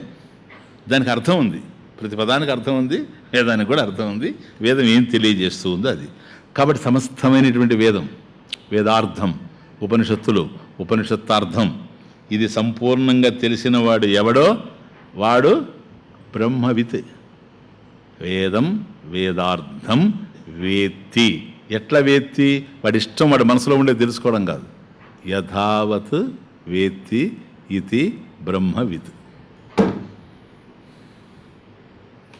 ప్రజ్ఞానం బ్రహ్మ అనేటువంటి దాంట్లో ప్రజ్ఞానం బ్రహ్మ అనేటువంటి ఈ వాక్యం, వాక్యార్థం యథావత్ వేత్తి ఇది అర్థమవుతుంది. వాడే వేదవిత్, తత్వవిత్, వాడే తత్వం తెలిసినవాడు, సత్యం తెలిసినటువంటి వాడు. ప్లీజ్, ఇప్పుడు ఆ బ్రహ్మవిధుడు ఎవడో, ఇప్పటి వరకు బ్రహ్మవిధుడు అంతా తెలుసుకున్నాడు. ప్రజ్ఞానం ఏంటో తెలుసుకున్నాడు, బ్రహ్మం ఏమిటో తెలుసుకున్నాడు, ప్రజ్ఞానం బ్రహ్మం ఏమిటో తెలుసుకున్నాడు, అది అంతటా ఉందని తెలుసుకున్నాడు, అంతటా వ్యాపించింది, అట్ ది సేమ్ టైం వాటికన్నా విలక్షణంగా ఉందని కూడా తెలుసుకున్నాడు. అది ఏదో కాదు, అందరి హృదయాల్లో ఉందని తెలుసుకున్నాడు. అనోరణీయాన్ మహతో మహీయాన్ అదే అని తెలుసుకున్నాడు, అది తానే అని తెలుసుకున్నాడు. మయ్యపి ప్రజ్ఞానం బ్రహ్మ అని అన్నాడు. ఇప్పుడు బ్రహ్మవిధుడు ఏమవుతాడు? బ్రహ్మయో భవతి. ఎప్పుడు? ఇప్పుడే just now. A few seconds back you were Brahmavit. Now you are Brahmam. Brahma eva. Prajnanam Brahma eva. ఎందుకని? బ్రహ్మవిత్ బ్రహ్మైవ భవతి. అది బ్రహ్మవిదాప్నోతి పరం. అది ఇప్పుడు చెప్పండి, బ్రహ్మమును నేను సాక్షాత్కరించుకున్నట ఎలా స్వామి? చెప్పండి sir. You cannot realize Brahman. Take it for granted.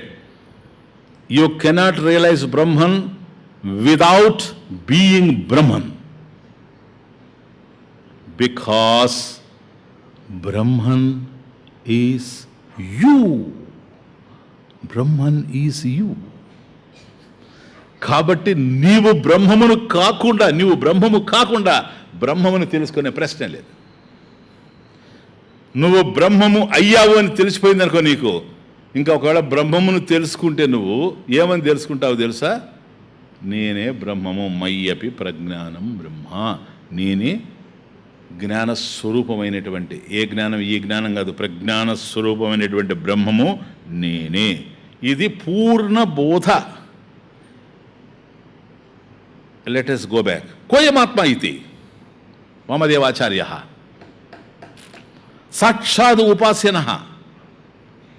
వామదేవాచార్య కోయమాత్మ ఇది సాక్షాద్ ఉపాస్యన అమృత సమభవత్.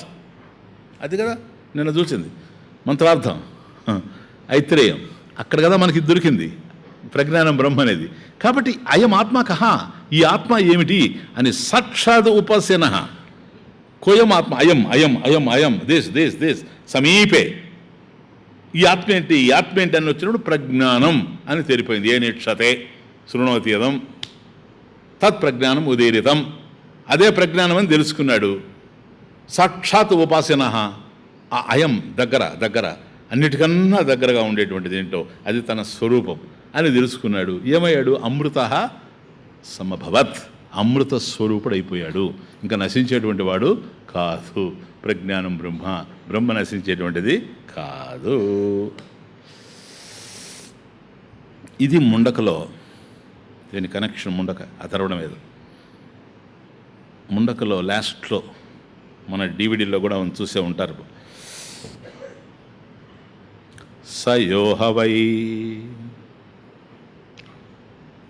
సయోహవై తత్పరమం బ్రహ్మ వేద బ్రహ్మైవ భవతి అమృతో భవతి.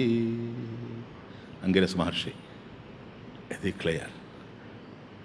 సయోహవై తత్పరమం బ్రహ్మ వేద బ్రహ్మైవ భవతి అమృతో భవతి. అమృత సమభవతి. ఇక్కడ ఎవరు? వామదేవాచార్య. చూడండి ఎట్లా వచ్చిందో. సయోహవై సహ యహ హ వై. ముండక అక్షరానికి అర్థమే. సహ అతడు, యహ ఎవడైతే, యహ సహ హి హూ, సహ యహ చూడండి, సయో సహ యహ హ వై హ ఇండి నిశ్చితంగా, నిశ్చయంగా, హ వై స్పష్టంగా, హవై హవై చూడు, హా నిశ్చయంగా తెలవాలి వాడికి, అంటే ఫర్దర్ డౌట్స్ రావడానికి అవకాశమే లేదు బ్రహ్మం విషయంలో. హా స్పష్టంగా తెలియాలి. ఇదేమైనా అట్లా అయ్యి ఉన్నా, అదేమన్నా ఇట్లా అయ్యి ఉన్నా, ఈ కన్ఫ్యూజన్ నాన్ సెన్స్ అంతా లేకుండా ఉండాలి, క్లారిటీ ఉండాలి. అది స్పష్టత, యాబ్సెన్స్ ఆఫ్ కన్ఫ్యూషన్. సయోహ వై సహా ఎవడైతే ఉన్నాడో సహా వాడు నిశ్చయంగా స్పష్టంగా తత్ పరమం బ్రహ్మ వేద, తత్ అది ఏది, పరమం బ్రహ్మ అనంతమైనటువంటి బ్రహ్మమును వేద తెలుసుకున్నాడో, తత్పరమం బ్రహ్మ వేద ఎవడైతే బ్రహ్మమును అమృత స్వరూపమైనటువంటి కళాతీతమైనటువంటి అనంతమైనటువంటి బ్రహ్మమును తెలుసుకున్నాడో బ్రహ్మైవ భవతి వాడు బ్రహ్మమే అగుతున్నాడు. అమృతో భవతి అమృత స్వరూపుడు అవుతున్నాడు. కాబట్టి కోయమాత్మ ఇతి అని వామదేవాచార్యులు ప్రారంభమైనప్పుడు ఆయన సంప్రదాయంలో ఆయన నడిచినటువంటి మార్గంలో ఐత్రేయ శృతి ప్రజ్ఞానం బ్రహ్మ అనేటువంటి మహావాక్యాన్ని ఇస్తే ఈ ప్రజ్ఞానం బ్రహ్మ అనేటువంటి మహావాక్యం వల్ల అమృత స్వరూపుడైపోతూ ఉన్నాడని తెలిసి, అయిపోయారని తెలిసి ఈ ముముక్షువులు ఎవరైతే ఉండారో బ్రహ్మణ బ్రహ్మ జిజ్ఞాసవ అధునాతన కూర్చొని వాళ్ళు అన్యోన్యం పృష్యంతే. ఏమని, కథం ఎట్లా దాన్ని సాధించాలని, ఇదిగో ఇట్లా ప్రజ్ఞానం బ్రహ్మ మయ్యపి ప్రజ్ఞానం బ్రహ్మ ఇప్పుడు అనుకుంటూ ఉండరు వాళ్ళు. వామదేవాచార్యులు ఏ విధంగా అయితే ప్రజ్ఞానం బ్రహ్మ తెలుసుకొని తానే ప్రజ్ఞానం బ్రహ్మని బ్రహ్మస్వరూపుడు అయిపోయాడో అమృత సమభవత్ వాడు అమృత స్వరూపుడు అయిపోయాడు కదా. వామదేవాచార్యులు అమృత స్వరూపుడు అయిపోయాడు. అది ఎట్లా అని వీళ్ళు ప్రారంభమయ్యారు. ఇదే ముండకలో అంగిరస మహర్షి చెప్తున్నాడు, నాయన ఎవడైతే తత్పరమం బ్రహ్మవేద బ్రహ్మైవ భవతి అమృతో భవతి. కాబట్టి బ్రహ్మమును తెలుసుకోవాలనుకుంటూ బ్రహ్మవిద్గా ఉన్నటువంటి వాడు బ్రహ్మవిత్ బ్రహ్మైవ భవతి వాడే బ్రహ్మమైపోతూ ఉన్నాడు. ఎందుకని అయ్యే ఉన్నాడు కనుక, తెలియకుండా ఉన్నాడు కనుక, అజ్ఞానమే మధ్యలో అవరోధంగా ఉన్నది కనుక, అజ్ఞానం తొలగిపోయింది కనుక జ్ఞానం కలిగింది, తానే బ్రహ్మం అనేటువంటి జ్ఞానం కలిగింది. ఇది పూర్ణబోధ స్వరూపం. పూర్ణబోధ పరిపూర్ణమైనటువంటి బోధ. బోధ అంటే జ్ఞానం, పరిపూర్ణ జ్ఞాన స్వరూపం. ఇది మహావాక్యం. ఎందుకని, సర్వజ్ఞానం ఇమిడిపోయి ఉంది. ఏ సర్వజ్ఞానం? నాకు సంబంధించి. అమేజింగ్. పూర్ణబోధ అహమేవా, పూర్ణ జ్ఞానం అహమేవా, పూర్ణబోధోహం అహం పూర్ణబోధ పూర్ణబోధ స్వరూప సదానంద. ఇక్కడ నేను పోగొట్టుకునేది ఏముంది, రాబట్టుకునేది ఏముంది, తగిలించుకునేది ఏముంది, తొలగించుకునేది ఏముంది? పూర్ణబోధోహం అహం పూర్ణబోధ పూర్ణబోధ స్వరూప పూర్ణబోధోహం సదానంద పూర్ణబ్రహ్మాహం. పూర్ణబ్రహ్మ అహమేవ. ప్రత్యేగాత్మాహం. ప్రత్యేక ఆత్మ ప్రమాణ సిద్ధం కాదు, స్వతసిద్ధం. నేనున్నట్టు నాకే తెలుసు. ప్రత్యేక ఆత్మ, ఇమీడియట్ అవేర్నెస్. ప్రత్యేగాత్మాహం ప్రవితత సత్యఘనోహం శ్రుత్యంత శతకోటి ప్రకటిత బ్రహ్మాహం. శ్రుత్యంత వేదాలలో చివర అంత, అంత్యంలో వేదాంతం. శృత్యంత శృతి అంత వేదాంతం ఏదైతే ఉందో ఆ వేదాంతంలో ఉపనిషత్తుల్లో ప్రబోధించబడినటువంటి ఏమిటి మహావాక్యాలు. శృత్యంత శతకోటి మహావాక్యాల్లో ప్రకటించబడినటువంటి బ్రహ్మ, ఆ బ్రహ్మస్వరూపం ఏదో నిత్య శుద్ధ బుద్ధ ముక్త స్వరూపం అహమేవా. శృత్యంత శతకోటి ప్రకటిత బ్రహ్మాహం నిత్యోహం అభయోహం అద్భుతాత్మాహం. ఎక్కడ చూశారు ఈ విధంగా? ఇలాంటి అద్భుతమైన స్వరూపాన్ని ఎక్కడ చూశారు? అది నా స్వరూపం, అది నేనే. నిత్యోహం, అహం నిత్య, కాలం చేత పరిమితుని కాను. అది నిత్య, కాలాతీత స్థితి. దేహం కాలానికి పరిమితంగా ఉంది, దేహం నశించిపోవచ్చు. అలా నశిస్తున్నదని చూసేవాడిని నేను. దేహం నేనని అనుకుంటే పోతున్నాను అనుకోవాలి. That is Ramana. నడకరది పారడా, జరిగేది చూడరా. పోయేది దేహం, నేను కాదు. ఎక్కడికి పోతా ఉంది? నాలోకే పోతా ఉంది. అది నేనంతటా ఉన్నాను, దేహం పరిమితంగా ఉంది. నిత్యోహం. దేనికి భయపడాలి? ఏం పోతుందని భయపడాలి? నాకు ఉన్నది పోతుందని భయపడేదే, నాకు లేనిది రాలేదని భయపడేదే, నేను నశించేవాడిని అనుకునేదే. నేను నిజంగా నశించేవాడినే కాదు కదా, నిత్యుణ్ణి కదా. నిత్యోహం, ఐఎమ్ ఫియర్లెస్. నాకు భయమే ఉంది. అభయోహం, నన్ను టచ్ చేయలేదు. నేను ఒక్కడే ఉన్నాను, పులి వచ్చింది, నన్ను టచ్ చేయలేదు. AK-47లో నన్ను టచ్ చేయలేవు. ఎందుకని? దేహాన్ని టచ్ చేయగలవు, నన్ను టచ్ చేయలేవు. నిత్యోహం అభయోహం అద్భుతాత్మాహం. I'm all wonder. అద్భుతాత్మ. ఎన్ని ఆశ్చర్యాలు ఉన్నాయో ఈ ప్రపంచంలో. 7 వండర్స్ అంటారు, 70 వండర్స్ అంటారు. నా ముందు అవి వండర్సే కాదు. అర్థమవుతుంది? నేనే వండర్. నాలాంటి స్వరూపం లేదు ఈ ప్రపంచంలో. నిత్యోహం అభయోహం అద్భుతాత్మాహం పూర్ణబోధోహం సదానంద పూర్ణ బ్రహ్మాహం. అంతా నేనే, నేను లేని చోటే లేదు. ఇదం జగతహాస్తి. కంక్లూడ్ చేస్తానండి. ఈ ప్రపంచం ఉంది, దృశ్యములన్నీ ఉన్నాయి రకరకాలుగా. ఆ దృశ్యములకు సంబంధించిన భావనలు నాలో కదులుతున్నాయి. కాగ్నిషన్స్, ఎస్సెన్స్ ఇస్తున్నాను చూడండి. జగత్తు ఉంది, జగత్తులో దృశ్యాలున్నాయి, రూపాలున్నాయి, వస్తువులున్నాయి, విషయాలున్నాయి. వాటికి సంబంధించిన భావనలు నాలో కదులుతూ ఉన్నాయి. ఎప్పుడో కదిలిన భావనలు మళ్ళీ ఇప్పుడు జ్ఞాపకం వస్తున్నాయి. ఓహో, స్మృతి కూడా ఉంది. మేధ కూడా ఉంది, జ్ఞానం ఉంది, వస్తూ పోతూ ఉంది. ఏ విషయం వస్తే ఆ విషయ జ్ఞానం వస్తూ ఉంది, పోతూ ఉంది. మేధస్సు ఉంది కనుక ఈ జ్ఞానం కలుగుతూ ఉంది.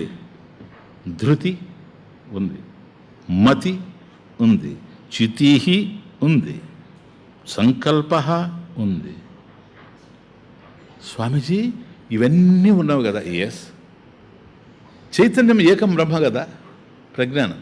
అవును, మరి ఇవన్నీ ఏంటి స్వామీజీ? ఏతాని ప్రజ్ఞానస్య నామధేయాని ఐత్రేయం. అక్కడే ఒక్క మహావాక్యం ఒకటే ఉంది మీకు. టెక్స్ట్ మీద మాట్లాడతాను నేను. సర్వాణ్యైతాని ప్రజ్ఞానస్య నామధేయాని. ఓ, సర్వాణి ఏతాని, ఈ సమస్తం ఏమైతే ఉన్నావో, ప్రపంచం ఉంది, ప్రపంచంలో విషయాలు ఉన్నాయి, విషయాలకు సంబంధించిన ఆలోచనలు ఉన్నాయి, దానికి సంబంధించిన స్మృతులు ఉన్నాయి, మేధస్సు ఉంది, చితి ఉంది, సంకల్పం ఉంది, ఇవన్నీ ఉన్నాయి కదా. అక్కడి నుంచి కదిలి ఇట్లా వస్తే కదా ఇవన్నీ ఉన్నాయి. ఇవన్నీ ఏంటి స్వామీజీ? ప్రజ్ఞానం ఏకమైతే ప్రజ్ఞానస్య నామధేయాని. ఆ ప్రజ్ఞానం యొక్క పేర్లే సార్ ఇవన్నీ.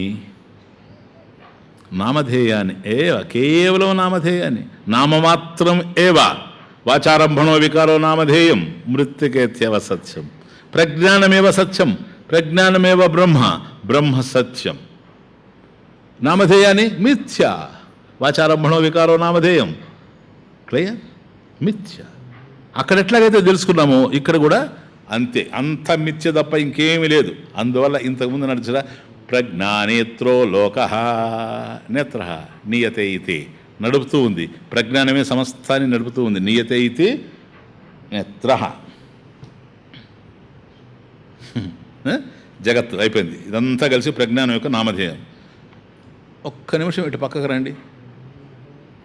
కలగంటున్నావు కదా, డ్రీమ్. నీ కలలో వస్తువులు ఉన్నాయి, నీ కలలో విషయాలు ఉన్నాయి, నీ కలలో రూపాలు ఉన్నాయి, నీ కలలో శబ్దాలు ఉన్నాయి సార్. ఇవన్నీ కూడా నీకు తెలుస్తూ ఉన్నాయి, డ్రీమ్ ఆబ్జెక్ట్స్. ఎప్పుడైతే కళ ఉందో, స్వప్నం ఉందో, స్వప్నగత విషయాలన్నీ కూడాను ఉన్నాయి. స్వప్నగత విషయాలు ఉన్నాయి కనుక స్వప్నగత విషయాలకు సంబంధించిన సంకల్పాలు, ఆలోచనలు నీలో ఉన్నవా లేవా స్వప్నం కలిగేటప్పుడు? లేకపోతే స్వప్నాన్ని ఎట్లా నువ్వు అర్థం చేసుకుంటావు? కాబట్టి ఆలోచనలు కూడా నీలో ఉన్నాయి. ఆలోచనలు కదులుతూ ఉన్నాయంటే చైతన్యం ఉందా లేదా? కాబట్టి నీ స్వప్నంలో ప్రతి రూపము నీవే, ప్రతి విషయము నువ్వే. వాటికి సంబంధించినటువంటి ఆలోచనలు ఏవైతే నీలో కదులుతున్నాయి, ఆ ఆలోచనలు, సంకల్పాలన్నీ నీవే. ఆ సంకల్పాలు దేనివల్ల కదులుతూ ఉన్నాయో ఆ చైతన్యం నీవే. ఏ చైతన్యం వల్ల జాగ్రత్తలో సంకల్పాలు కదులుతూ ఉన్నాయో ఆ చైతన్యం వల్లనే స్వప్నంలో సంకల్పాలు కదులుతూ ఉన్నాయి. అంతకన్నా ఇంకో రెండవది లేనే లేదు. బాగా అర్థం చేసుకోండి. ఇప్పుడు స్వప్నంలో ఉండే విషయాల కన్నా నువ్వేరా? స్వప్నంలో ఉండే సంకల్పాల కన్నా నువ్వేరా? అన్ని చైతన్యానికి సంబంధించి ఉన్నాయి. నువ్వు వాటికి ఎక్కడా వేరుగా లేవు. నువ్వు లేకుండా స్వప్నం ఫామ్ అయ్యే అవకాశమే లేదు. కాబట్టి కళ కదిలింది అంటే, కళ మెదిలింది అంటే, కళ చెదిరింది అంటే అంతటా ఉన్నది నువ్వే, కాదంటావా? మరి కళ ఉన్నప్పుడు కూడా నువ్వు కళ నుండి విడిపడి ఉండవు, కాదంటావా?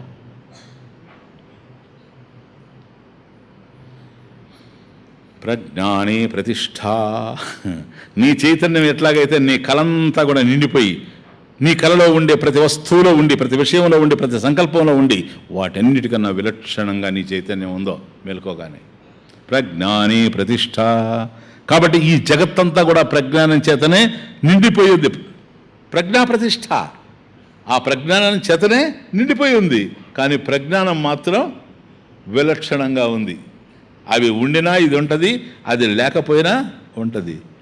కిం తత్ ప్రజ్ఞానం, ఆ ప్రజ్ఞానం ఎవరు స్వామీజీ? తత్ ప్రజ్ఞానం బ్రహ్మయేవ. మరి నేను ప్రజ్ఞానమేవ, అహం ప్రజ్ఞానమేవ, మయ్యపి ప్రజ్ఞానం బ్రహ్మ. బ్రహ్మ కహ? అహమేవ. కిం తద్బ్రహ్మ, తద్బ్రహ్మ కిం? అహమేవ. సెకండ్ మహావాక్యం అహమేవ. కిం తద్బ్రహ్మ? అహమేవ.